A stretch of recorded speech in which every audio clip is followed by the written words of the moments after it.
Hello, my beautiful beauties, my wonderful lovelies. A pleasant morning to you. My beautiful beauties, one of the most difficult things that we have to do in this life is to forgive people who have done us wrong without a cause, especially people who have done us wrong without a cause. In other words, they tried to create an enemy out of you and that person, and they have consistently, on many occasions, tried to make your life difficult. And added to that, they have put the cherry on top of the mess where they engage others. They somehow find people of like mind and get them to be against you, to make your lives a living nightmare, a living hell. It is as though you're walking the corridors of hell to meet and greet with Satan and his compatriots. And one of the most difficult tasks that is a must, that God has implored us, God has advised us, God has charged us to do, is to forgive them. And even those who would have, and it is even difficult, well, forgive people without a cause, sorry. And it's very, very difficult. Because you ask yourself, I've never done you anything, and yet you have tried to destroy my life. You have aided in maybe messing up my reputation, and I want to inject this here. Reputation and character, they are two different things. John Walden said, reputation is what you think I am, and what you think I am is only a figment of your imagination. But character is who I truly am. And character is something that is inbuilt or built by God that we have to cultivate. How you build character, you follow what God says. Bear the fruits of the Holy Spirit, the beatitudes that Jesus talked about. Be meek, be mild, be gentle, be faithful, be committed, be compassionate, be merciful, be loving, be understanding. Understanding is an ingredient that is very necessary. When you begin to understand, you judge less or you judge none at all. And the reason why I don't want to say judge none at all, because we're humans, we were born in sin and shaped in iniquity. Sometimes the human side will kick in and you see something and you're ready to pass judgment. Something that is unorthodox, something that is not usual, or from your status quo or your background or how you were socialized from your environment. And because it looks different, you think it is not true. For example, if you see somebody with myriads of tattoos and a lot of piercings, whether in the nose, the mouth, the tongue, the ears, and a lot of jewelry and makeup and dressed up, all dolled up, and they speak about God and they talk about their conviction and that they're transformed and that they're children of God, you fail to believe it because of their outward appearance. God says man judges the outward, but God looks at the heart. That time the heart is as pure as a newborn baby, so to speak. Very much pure. And it is very easy for us to pass that judgment. It's difficult. Yesterday I came across a young lady. I didn't at first I thought it was, one of those transgender, but it's actually a girl. But she dresses very, masculinely like a tomboy and all of that. I don't know her background. I didn't try to, I was just looking through some of her. She was singing a beautiful song, For I Know My Redeemer Lives. And she said, many of you don't understand. I was grown up in church. I was brought up in church. I don't know if she has gone on the other side in the sense of her sexuality in terms of the lifestyle, but not changing her physical appearance in the sense of changing her body from like girl to man. And to be honest with you, when I came across her post, the song moved me so much. It actually blessed my soul because I said, what, she sounds so nice. She sounded good. And the song Bless My Soul, it was a song that I really, it just worked for me for yesterday. And I was just scrolling through some of her posts. And, there are sections where she dresses very feminine. And I said, what a beautiful young lady. And he just said, Lord, bless this girl.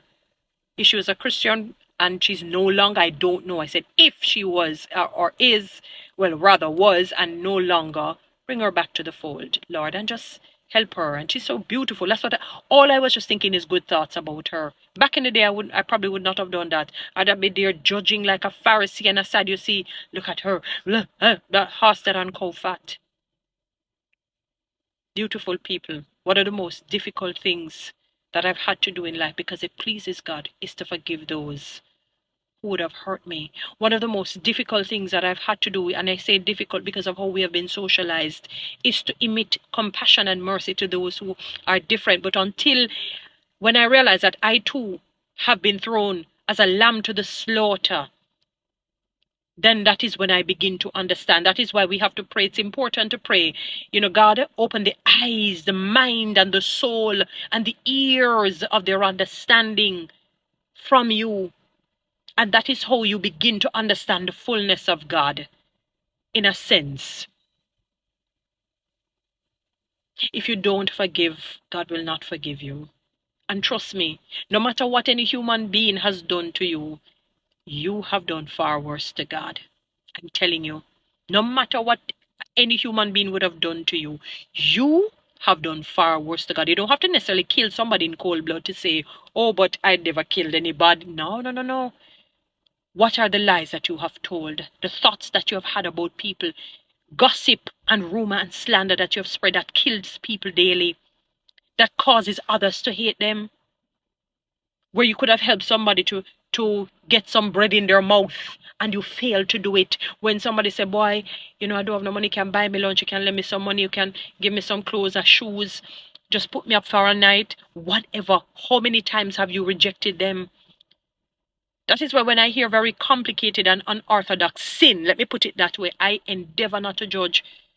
I remember I used to pass judgment on a particular situation and I preached like Paul, and I was convinced within my own mind that I would never make certain mistakes. And Jesus have mercy, is that the devil say, oh, you feel that you're too big?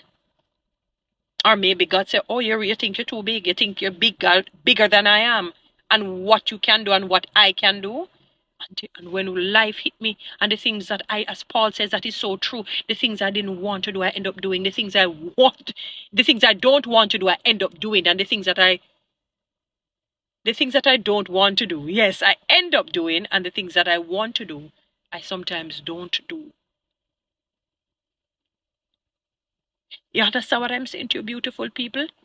Had it not been for God, His grace and His mercy and His compassion and protection, I probably would have been the worst person on this planet. I would have been, had it not been for God. Paul says, I'm the chiefest, as he put it in quotations, I'm the chief of sinners. I could say that the same about me, but because of God. And humility, beautiful people, is not me looking dowdy or not, or makeup less, jewelry less, dressing dowdy and looking dull, as if I'm in a dungeon, means that I am sorry, people, because of the lighting on the outside. Why I'm doing this. It means that I am humble. Humility recognizes that I am mortal and God is immortal. It recognizes I am human and God is not. He has the handle, I have the blade. It's also that humility recognizes that I'm no better than anybody. I might have a little bit more than the man on the street. Just a little bit more than the man on the street. A little tip more. The man who's eating out of the garbage, the man who lives on the street. Understand? Not a better person, because guess what happened? One day the two of we are got dead as neat. I pray that God will give me long life, health, and strength where I can give back to the society to make somebody else's life better, especially as a female, because we live in a time, a century in which females tear down other females. They will never help. And I want to know that I am not, if it's even me and Mother Teresa, one, and I know we're not the only ones. We must be able to say it. Somebody said, this woman helps other women genuinely. If you want to think I'm fake and false, that's your prerogative. Me not take on that, beautiful people.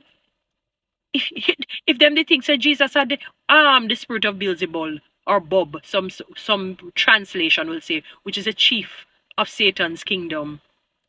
Much more, they will think all kind of things about me.